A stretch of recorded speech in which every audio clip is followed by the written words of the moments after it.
Hello hello guide ଗୋଟେ କଥା ମନେ ପଡ଼ିଗଲା। ଆମେ ଯେତେବେଳେ ବାହାଘର କର୍ମ କାର୍ଯ୍ୟ କି ଗୋଟେ ଫଙ୍କସନ୍ରେ କାହାରି ଘରକୁ ଯାଉ, ଆପଣମାନେ ଲକ୍ଷ୍ୟ କରି ସବୁବେଳେ ମାନେ ଗୋଟେ ମାଇକ୍ ବାଲା ପାଖର ଟିକେ ମୋର ବେଶୀ କାମ।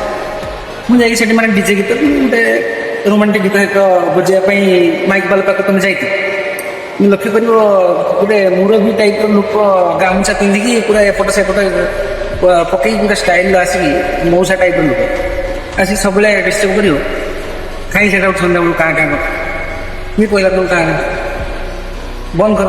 ତାପରେ ଆଉ ଯେ ଦୁଇ ଚାରି ଜଣ ଥିବେ ଲେଡ଼ିଜ୍ କାନ ବଜରା କରିଦେଲାଣି କୁହନି ତମେ ସେଇଟା ବନ୍ଦ କରୁନାହାନ୍ତି। ଏମିତି ସବୁ ମୋତେ ଭାରି ଇରିଟେଟ୍, ମାନେ ଏମିତି ସବୁ କଥାବାର୍ତ୍ତା ହେବେ। ତାପରେ ଆପଣ ରହି